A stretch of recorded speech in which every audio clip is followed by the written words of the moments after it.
Selamat pagi. Yang saya hormati Bapak Dr. Johannes Sudianto STMT dan Bapak Rahmat Fikar Zuhair STMARS selaku dosen pengampu mata kuliah Arsitektur Mancanegara. Perkenalkan saya Gusti Rinaldi dengan NIM 03061182429091 ingin mempresentasikan hasil tugas besar saya yang membahas tentang Kulumba Museum karyanya Peter Zumthor.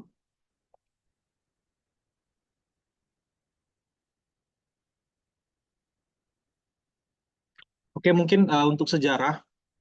Sejarah Kulumba Museum ini adalah kisah unik tentang pelestarian situs berbudaya berlapis mencakup antara dua milenium sejarah dibangun di atas eh, runtuhan gereja gotik yang pada saat itu namanya Santo Columba yang hancur pada akibat Perang Dunia Kedua.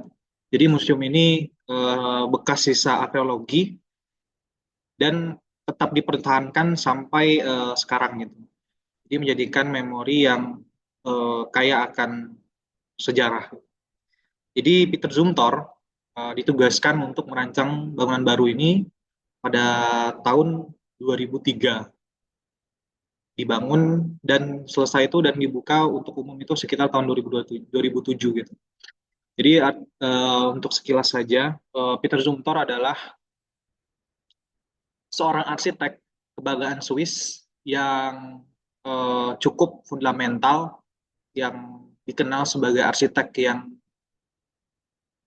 kuat akan material, pencahayaan hingga kisah di balik runtuhan ruang atau yang dia desain atau yang karya yang beliau desain itu. Jadi untuk visi misinya itu untuk desainnya itu mencangkup antara desain yang meliputi eh, menyelimuti dan menyatukan sebagai lapisan sejarah gitu. Jadi rata-rata untuk bangunan Kulumba Museum ini eh, kebanyakan di bawahnya itu masih dipertahankan seperti reruntuhan gereja dari Santo Columba itu. Untuk timeline-nya itu pada tahun 1997 Peter Zumthor ditugaskan untuk merancang museum baru. 2023 awal dari pembangunan dimulai dari atas runtuhan yang sudah ada gitu. 2004 yang awalnya Santo Columba menjadi Columba Museum, yang ke 2007 pembukaan resmi dan sekaligus peresmian Columba Museum. Jadi untuk terbuka untuk umum tahun 2007 itu. Mungkin terakhir tahun 2010 itu ada renovasi kecil seperti interior yang ada di dalam museum. Next ya. Ini visual. Ada 3 lantai Purba Museum ini yang agak unik sebenarnya dibahas pada kali ini. Yang pertama itu ada lantai dasar. Lantai dasar itu adalah ruang ekvansi atau reruntuhan, ekavasi atau runtuhan atau bisa disebut sebagai apa ya, ruang awal bertemu kita masuk ke dalam museum. Nah, isinya itu ada ruang pameran dan yang menjadi unik di Kulumba Museum ini adalah ruang yang dimana masih ada bekas-bekas arkeologi atau reruntuhan dari zaman eh, gereja Kulumba gitu. Lantai pertama itu ada ruang pameran utama, lantai 2. Nah itu kebanyakan ada seperti pameran lukisan, pameran kayak patung-patung itu, karya-karya eh, seniawan yang ada di eh, kota itu. Yang ketiga itu lantai atas, lantai ketiga itu ada ruang pameran dan area baca. Jadi rata-rata ada kayak buku atau sekelas sekitar ruang pameran poster itu yang di atas itu ada juga seperti bingkai-bingkai yang mungkin cukup unik untuk dilihat untuk di Kulumba Museum ini.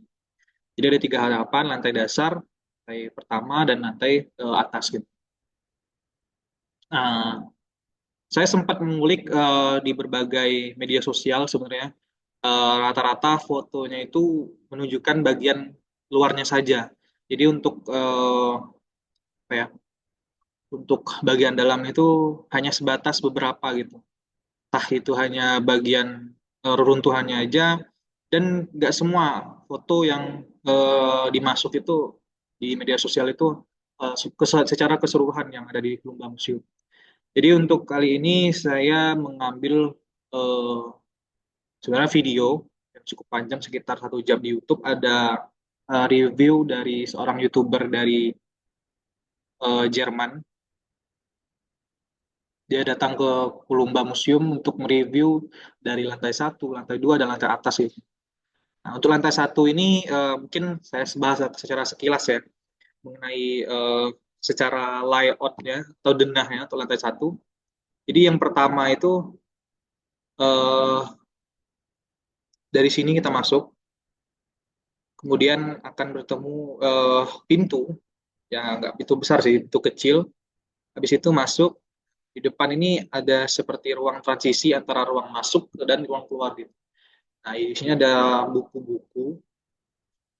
Selanjutnya ini masuk ke sini, para pengunjung itu eh, masuk untuk menaruh barang dalam loker yang sudah disediakan, kayak seperti jaket, barang-barang ya tas atau apapun. Jadi pengunjung itu nggak diperbolehkan untuk naik ke atas, bawa kayak tas-tas yang besar-besar gitu kan, kecuali dompet atau seperti handphone gitu ya. Nah, mungkin setelah kita masuk ada ruang pameran, entah ini apa, ini ruang seni kayak patung itu. Nah, habis itu kalau ada di sini keluar akan ada taman yang cukup besar di luar ini. Habis itu eh, ketika kita masuk ke lantai 1, nah ini ada yang cukup terkenal itu masa gereja reruntuhan. Jadi di daerah seputar ini nih, reruntuhan gereja itu eh, masih diabadikan dan dijadikan sebagai apa ya? Sebagai pameran atau pajangan biar orang tuh menikmati dari runtuhan gereja tersebut. Jadi kayak transisi dari masa sekarang ke masa lampau. Jadi untuk kenapa ini berkelok-kelok nanti kita bahas di bagian slide selanjutnya. Mungkin di lantai 1 ini akan naik kita ke lantai 2. Suasananya mulai gelap gitu ya. Terangannya itu hanya lampu, tapi lampunya nggak terang-terang amat gitu. Karena untuk konsep lantai 2 ini mungkin kita next ya.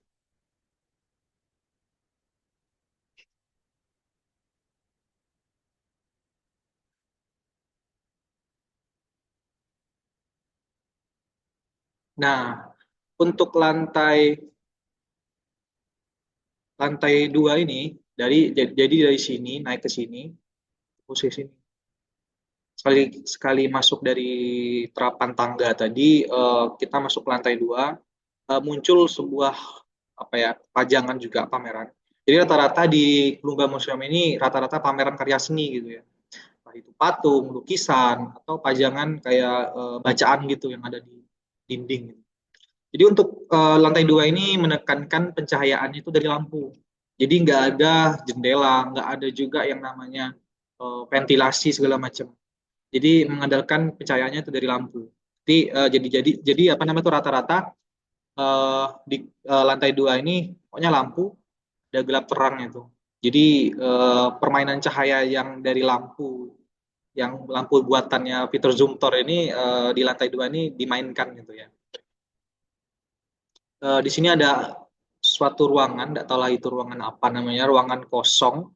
Nah, di situ agak unik karena permainan cahayanya itu dari awal seperti kayak dimainkan. Jadi ada time-nya, ada waktunya itu sebentar lagi, misal sekarang redup, habis itu langsung ke terang gitu di bagian sini. Habis itu kalau kita berjalan dari sini, dari tangga belok, di sini ada ruang pameran juga, ya berisi pameran-pameran yang ada di situ juga sih sebenarnya. Masuk di sini juga, daerah sini ada ruang pameran juga. Ini seperti kayak market sih sebenarnya. Dan pajangan-pajangan dinding lainnya gitu. Jadi untuk selanjutnya itu mungkin kita keluar ke sini ada ruang pameran juga. Nah, di sini ada satu nyempil bagian sini. Ini saya nggak sertakan foto karena gelap sih sebenarnya. Ini ada bioskop seperti layar tancap sih sebenarnya. Eh, Pengunjung bisa masuk ke dalam situ bisa nonton film. Tapi untuk di sini sejelasnya ini tadi selling dari ini atap, bukan selling sih sebenarnya. Drop atapnya langsung sampai ke lantai 2 untuk lantai 1 tadi. Jadi untuk selling atapnya itu tinggi gitu. Mungkin setelah itu kita naik ke lantai 3 lewat sini. Di sini mulai kelihatan muncul lampu atau bukan ada penerangan dari matahari ya. Jadi untuk konsep ke lantai 3 atau lantai atas ini sangat transisi antara lantai 2 dan lantai 3. Jadi lantai 1 tadi runtuhan itu yang dimainkan gitu ya. Lantai 2 itu gelap terang cahaya. Dan lantai ketiga itu,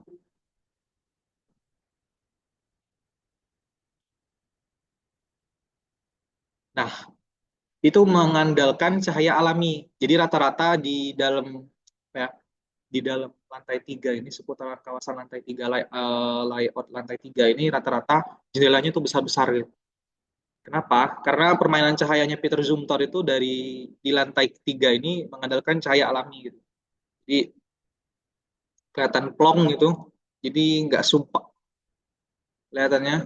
Jadi permainan cahayanya itu dimainkan di lantai 3. Di lantai 3 ini ada ruang pameran, ada televisi apa ini.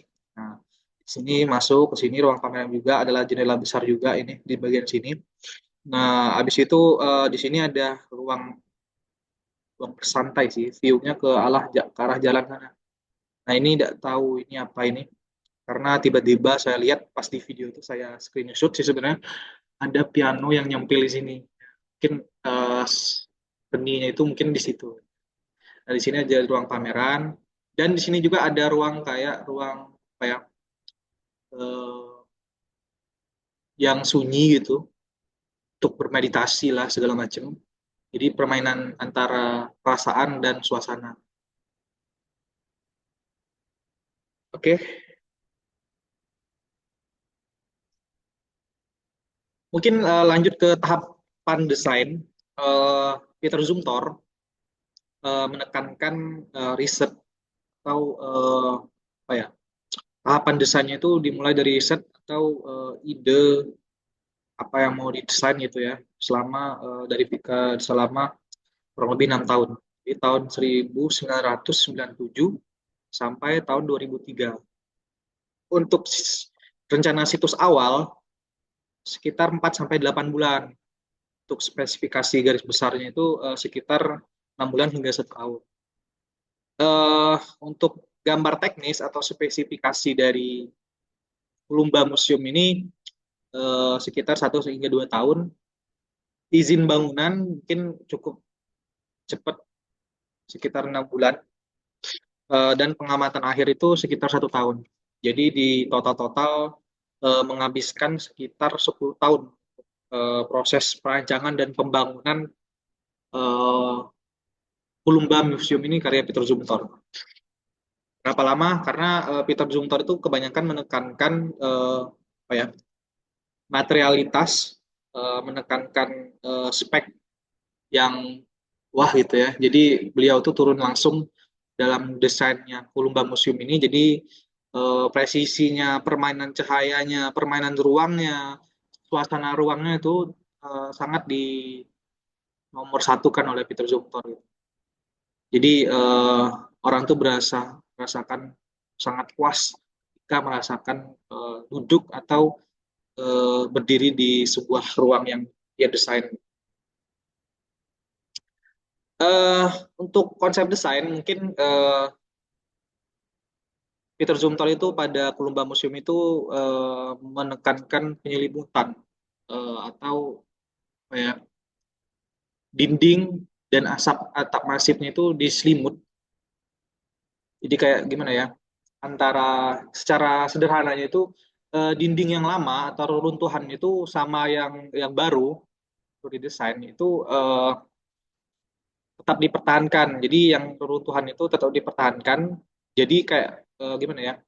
Pokoknya dindingnya itu tetap ada, dinding lama, cuma direalisasikan ditambah dinding baru, tapi dinding yang lama itu tetap ada gitu. Jadi yang dirancang oleh Peter Zumthor untuk membungkus dan melindungi reruntuhan gereja Santo Columba serta situs arkeologi Romawi pada abad pertengahan. Selain itu, Columba Museum ini di setiap lantainya memiliki konsep tersendiri, yang saya sudah jelaskan tadi gitu. Dasar, ruang ekskavasi dan runtuhan, lantai pertama itu lantai dua itu tadi ruang pameran utama, lantai atas atau lantai ketiga itu ada ruangan pameran atau area baca gitu.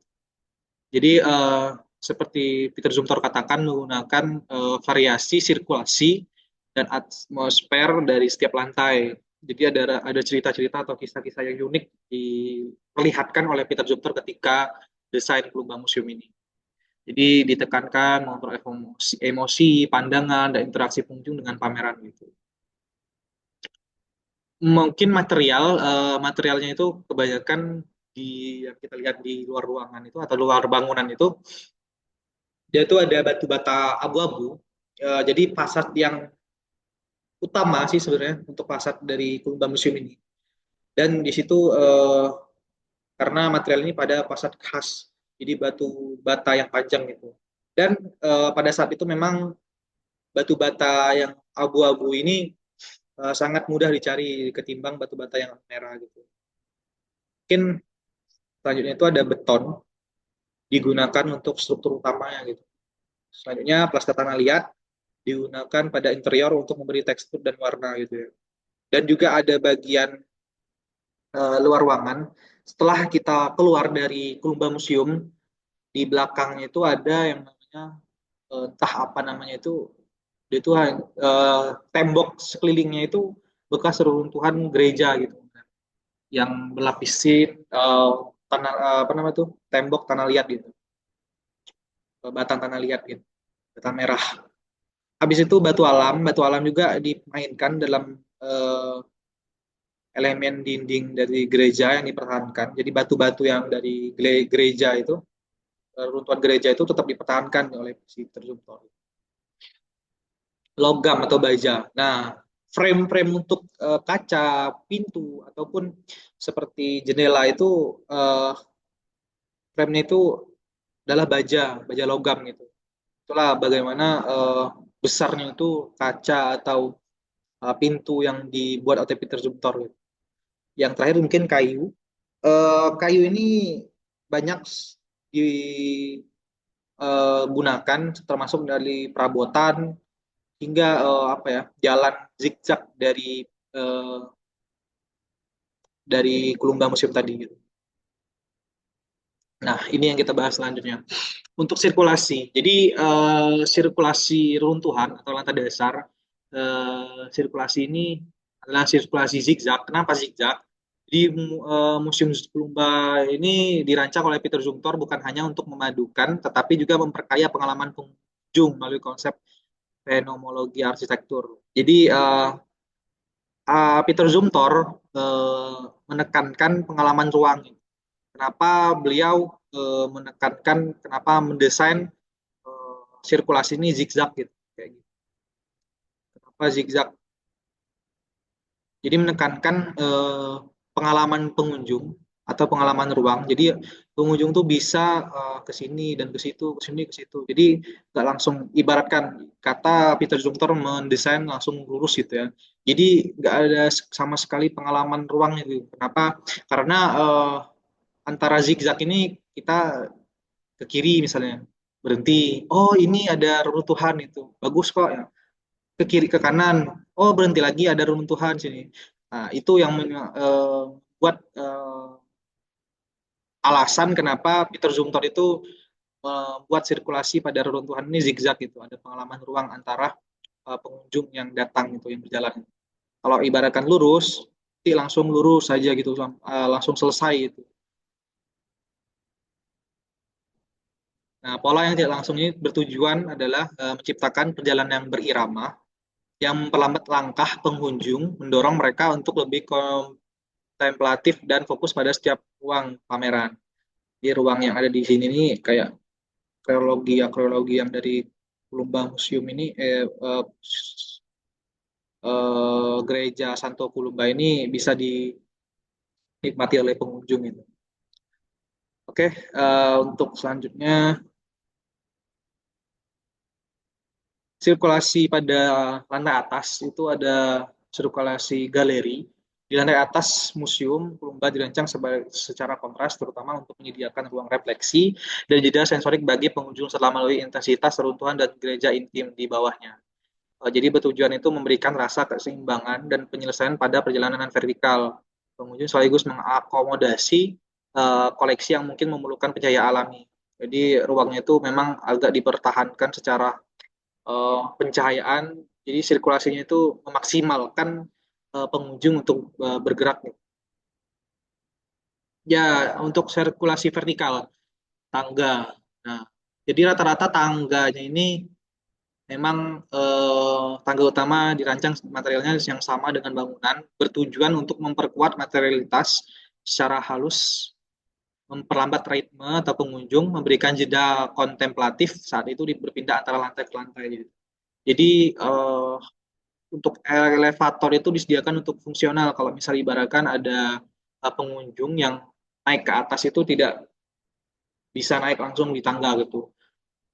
Mungkin pengalaman ruangnya itu bisa memberikan efek atau suasana khas ya dari uh, tangga seperti ini gitu. Karena mencerminkan antara material dari bangunan dan tangganya itu sama. Ruang, kita ruang kita bahas sedikit. Ruang tadi ada ruang transisi bagian sini yang ruang pameran barang di sini ada bagian barang-barang apa itu seperti patung, ruang reruntuhan di sini ada ruang runtuhan, ruang pameran lukisan di sini bagian sini ada juga ruang locker bagian sini tadi yang saya sudah bahas, ruang uh, transisi ini tadi bagian kita dari sini keluar sini bisa, cuman di sini nggak ada akses untuk keluar, jadi orang pengunjung tuh bisa keluar lagi ke sini. Mungkin setelah itu lantai ke selanjutnya.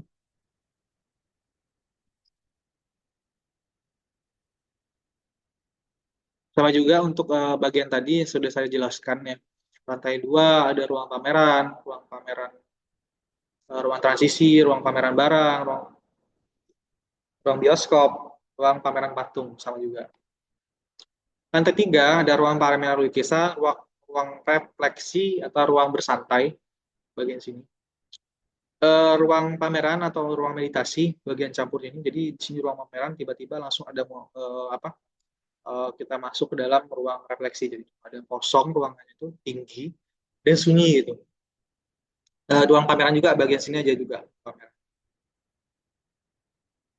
Mungkin untuk poster ini saya udah buat secara lengkap. Mungkin di bisa kita lihat ini uh, dari poster yang saya buat ada sejarah, tahapan desain, timeline, konsep utama, eksplorasi material, hingga bagian ruang dan guna ruang itu. Jadi bisa dilihat untuk di drive selanjutnya gitu. Nah ini agak tukar-tukar sih sebenarnya. Tadi personal personal opini, ini poster agak tertukar juga sih sebenarnya. Mungkin untuk personal opini dari Peter Zumthor ini ada dari ini saya baca. Proses desain dari Columba Museum karya Peter Zumthor mulai pada tahun 1997 hingga 2007 kurang lebih memakan 10 tahun lamanya dapat disimpulkan bahwa Peter Zumthor lama dalam berarsitektur yaitu dalam proses riset atau pengembangan ide desain dari bangunan ini. Ia menekankan seluruh proses awal yang matang dan detail membuat setiap karya dan salah satunya Columba Museum ini membutuhkan proses desain yang lama. Apakah dalam menentukan ide atau konsep desain arsitektur harus lama? Iya, seorang arsitek membutuhkan waktu yang cepat dalam menentukan ide dan konsep desain karena hal tersebut menjadi garis besar dan proses mendesain suatu bangunan. Arsitektur bukan sekedar mendesain bangunan, tapi sebelum proses desain tersebut mendapat proses awal untuk menentukan arah ide desain yang digunakan oleh seorang arsitek dengan tujuan mewujudkan kenyamanan, fungsional, dan estetika. Mungkin terima kasih sedikit presentasi yang saya sampaikan pada dosen pengampu Bapak Jo dan Pak Rahmat dalam mata kuliah Arsitektur Mancanegara. Terima kasih atas satu semesternya sudah diajarkan berbagai pengalaman arsitektur dunia dan tokoh-tokoh arsitek dunia yang mungkin membuat pengalaman saya lebih besar lagi, lebih luas lagi. Jadi saya harap arsitektur mancanegara ini menjadi mata kuliah yang diminati banyak mahasiswa dan semoga kedepannya arsitektur mancanegara menjadi eh, mata kuliah yang memang eh, berguna ketika kita dalam proses desain di studio. Oke, terima kasih. Apabila ada salah kata atau kata yang diucap yang kurang berkenan di hati eh, semua ya, saya izin pamit. Selamat pagi.